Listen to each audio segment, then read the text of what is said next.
안녕하세요, 위드시맨입니다. 오늘은 석세스 버전이 2.6으로 다시 한번 업그레이드가 돼가지고 바뀐 기능에 대해서 설명을 드리고자 합니다.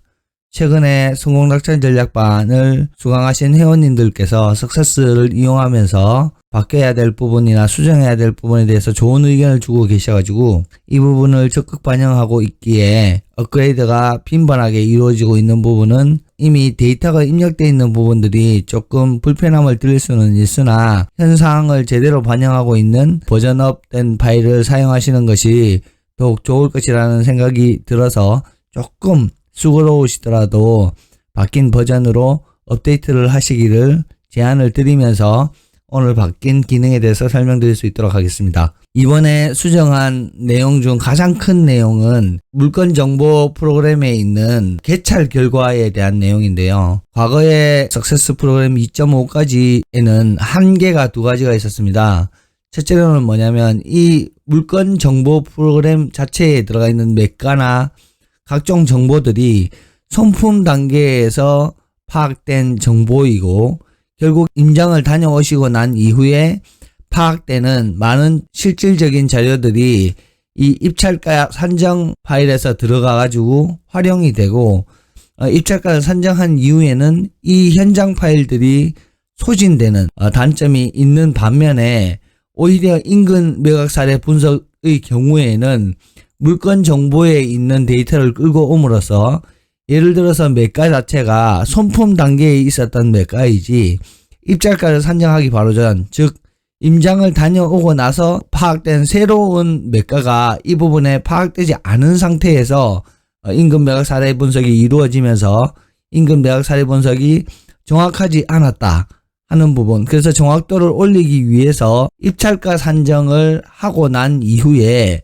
들어가 있는 이 매가나 전세가나 월세 등에 대한 사항은 이 물건 정보를 한 번 더 업데이트를 해주시기를 요청을 드립니다. 다시 한번 요약하면 손품 단계에서 데이터가 있고 입찰가를 산정한 이후에 또는 임장을 다녀온 이후에 바뀌는 데이터에 대해서는 이 물건 정보에도 업데이트를 해주셔야 한다라는 부분, 그래야 추후에 인근 매각 사례 분석 시 정확한 자료가 들어갈 수 있다 하는 부분을 일단 먼저 강조를 드립니다. 두 번째는 이 개찰 결과에 대한 내용인데요. 예전에는 이 개찰 결과를 집어넣으면 저분이 저렇게 낙찰을 받았구나 라는 부분만 파악할 수 있었지 본인과 얼마나 차이가 나고 그 차이 나는 부분이 입찰가냐 그리고 수익률이냐에 따라서 확인할 수가 없었어요. 그래서 아래쪽에 데이터를 조금 더 추가를 했는데요.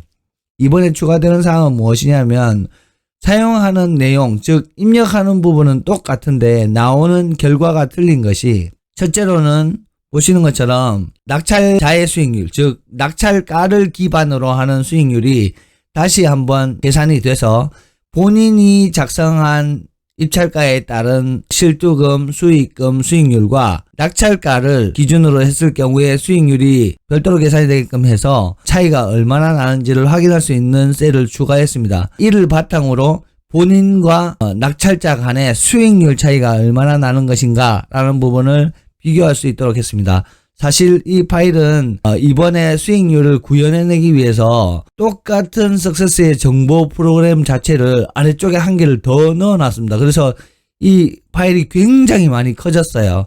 그런데 보시기 편하신 부분만 파악하기 위해서 다 그룹핑을 해놨으니까 낙찰자의 주택수나 주체에 따른 수익률이 확인이 필요하신 분들께서는 이렇게 그룹핑되어 있는 부분을 풀어보시면 낙찰자가 1주택이냐 무주택이냐 2주택이냐 3주택이냐에 따라서 수익률이 어떻게 바뀌는지는 같이 확인하실 수 있다 하는 부분을 말씀을 드리고요. 개찰 결과에 대해서도 조금 수정이 된 것이 무엇이냐면, 예전에는 이제 차순위 금액하고의 금액 차이, 내 입찰가와 낙찰자의 금액 차이 정도만 확인을 할 수 있었는데 감정가 대비 몇 %가 차이가 나는가, 그리고 실가 대비 낙찰가율이 몇 %가 차이가 나는가도 추가로 확인할 수 있도록 해두었습니다.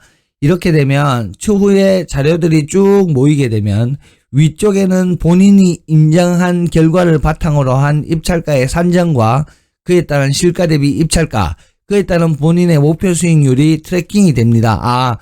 예전에 요렇게 요 정도 수익률을 얻기 위해서 낙찰 가능성을 보면서 내가 이 정도의 입찰가를 산정했었구나.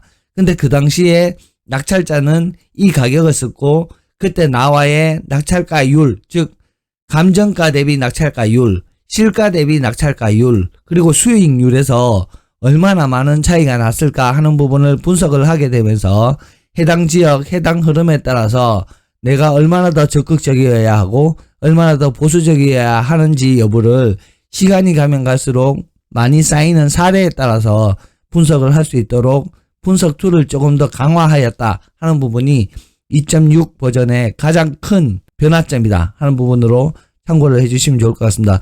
그래서 사용하는 방법은 다시 한번 말씀드리지만 크게 차이는 없어요. 낙찰 결과를 입력하는 건 응찰자 수, 낙찰자가 개인인가 법인인가, 낙찰가가 얼마인가, 차순위 금액이 얼마인가, 이 4개를 입력했을 때 나오는 분석이 자동으로 되게끔 처리를 해두었습니다. 다만 이런 KB 시세라든지 명도비라든지 관리비라든지 그리고 매도 호가라든지 이런 부분 자체가 손품 단계에서 파악된 단계로 놔두는 것이 아니라 임장을 다녀오고 난 이후에 바뀐 사항이 있다면 이 부분도 수정을 해 주셔야 한다는 부분, 이 부분은 참고를 해 주시면 좋을 것 같습니다. 이렇게 하다 보니까 들어가는 데이터 양이 너무 많아가지고 이 석세스 프로그램 전체가 무거워지는 단점이 또 하나 발생을 했습니다.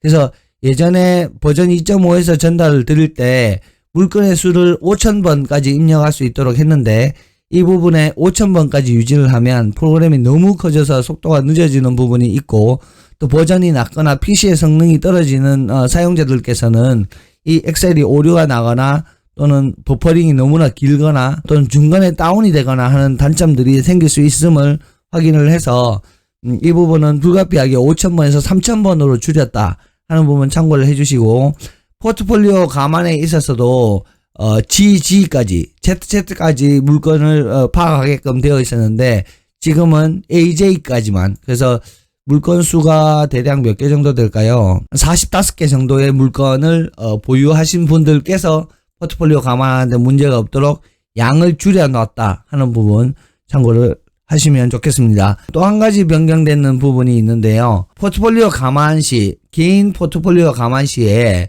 예전에는 여기 주택수, 종부세도 있지만 양도세 중과에 따른 주택수 반영에 있어서 지방의 3억 이하의 물건 같은 경우에는 양도세 중과의 주택수에 면제가 되지 않습니까?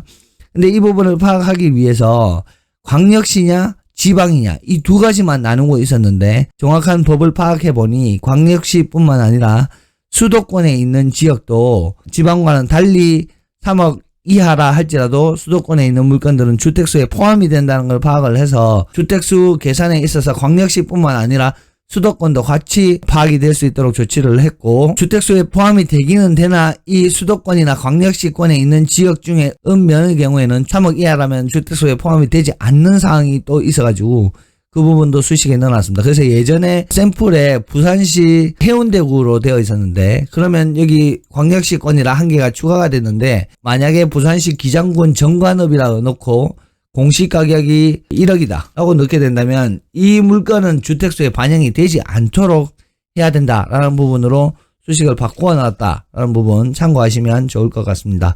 그래서 오늘 크게 변경된 부분은 물건 정보 프로그램에서 결과 부분에 추가를 했다. 그렇게 하다 보니까 너무 많이 무거워졌다. 그래서 입력할 수 있는 물건 번호 자체를 줄였다. 포트폴리오 개인 및 포트폴리오 감안에서 주택수 확인에 있어서 수도권이 광역시권과 같이 더해졌고 읍면이 제외되게끔 하기 위해서 위쪽에 읍면을 입력하는 란이 하나가 생겼고 이는 포트폴리오 감안도 마찬가지로 변경되어 있는 사항이다 하는 부분 참고해 주시면 좋겠습니다. 지속적으로 석세스가 변경되고 있습니다. 데이터를 많이 입력해 두신 분들께서는 사실 이 수식의 변화가 상당히 많은 부담이 될 수 있어요. 왜냐하면 데이터를 모두 입력해야 되기 때문이죠. 그래서 석세스를 업데이트해 나가는 방향에서 개발자로서 사실 굉장히 많은 부담을 가지고 있습니다. 사용자분들에게 부담이 되는 부분은 사실인데요. 그럼에도 불구하고 석세스가 정확하게 이용되기 위해서는 불가피하게 석세스의 수정이 필요한 부분임을 다시 한번 양해를 부탁을 드리면서 앞으로도 좋은 정보와 또 수정해야 될 사항 또는 반영해야 될 좋은 기능이 있다면 편하게 말씀을 해주시면 또 반영을 할 수 있도록 하고 그렇게 석세스는 앞으로도 계속해서 버전을 업데이트해 나갈 수 있도록 할 것입니다. 계속해서 석세스에 대한 관심 많이 가져주시고요. 오늘 변경된 사항은 꼭 숙지를 하셔서 더욱 용이한 방법으로 활용을 해주셨으면 좋겠습니다. 오늘 영상 여기까지 하겠습니다. 감사합니다.